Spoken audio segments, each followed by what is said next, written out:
ગુજરાત સરકાર એવા બે નિયમોમાં બદલાવ કરવા જઈ રહી છે જેને કારણે ઘર ખરીદનારને થોડોક ફાયદો થઈ શકે એમ છે।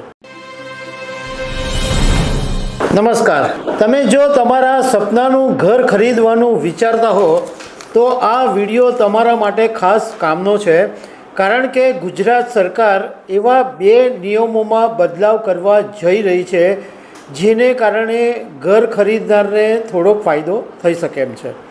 તો આના વિશે હું તમારી સાથે વાત કરીશ। મારું નામ રાજેશ શાહ છે અને તમે જોઈ રહ્યા છો ગુજરાતના સૌથી મોટા ડિજિટલ ન્યૂઝ પ્લેટફોર્મ ખબરછે.com। કોઈ પણ વ્યક્તિ હોય એનું ઓલવેઝ એવું સપનું હોય કે એનું પોતાનું ઘર હોય, પરંતુ ઘણા બધા લોકો એવા હોય કે જે મહેનત કરીને પૈસા ભેગા કરે અને એમાં ઘણું બધું ટ્રાન્સફર ફી ભરવાની આવે, ડેવલપમેન્ટ ફી ભરવાની આવે, દસ્તાવેજની ફી ભરવાની આવે, એટલે ટાંટિયા પહોંચે નહીં। તો ઘણી વખત લોકો આવા બધા મકાનો લેતા અટકી જાય અને વધારે સમય એને રાહ જોવી પડે।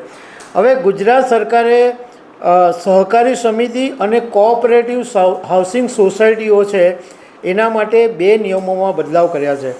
આપણે કોઈ પણ સોસાયટી હોય અથવા ફ્લેટ હોય તો એ એપાર્ટમેન્ટ હોય તો એની અંદર હાઉસિંગ સોસાયટી તરીકે જ એને ગણવામાં આવે અને હાઉસિંગ સોસાયટીનું સંચાલન કરવા માટે સોસાયટીના જે સભ્યો હોય એનું એક બોર્ડ બને।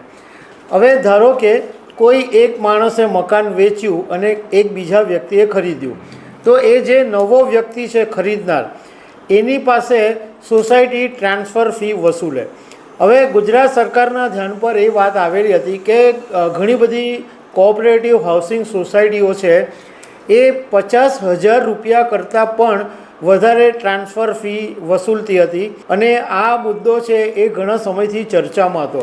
તો હવે સરકાર એવું વિચારી રહી છે કે ટ્રાન્સફર ફી છે એની એક મર્યાદા બાંધી દેવામાં આવશે અને એ જે મર્યાદા હશે એ 50,000 રૂપિયા સુધીની હશે।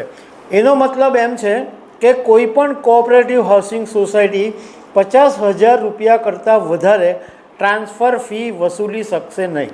બીજું, ગુજરાત સરકારના ધ્યાન પર એ વાત પણ આવી હતી કે ઘણી કોઓપરેટિવ હાઉસિંગ સોસાયટીઓ ડેવલપમેન્ટ ચાર્જ તરીકે 1 લાખ રૂપિયાથી માંડીને 10 લાખ રૂપિયા સુધી વસૂલતી હતી। તો આના માટે પણ સરકારે વિચાર્યું કે આ તો લોકોની પર બહુ મોટું ભારણ પડે, તો આની અંદર મેક્સિમમ મર્યાદા એ પણ નક્કી કરવામાં આવી છે અને એની જે મર્યાદા છે એ પણ 50,000 રૂપિયા નક્કી કરવામાં આવી છે।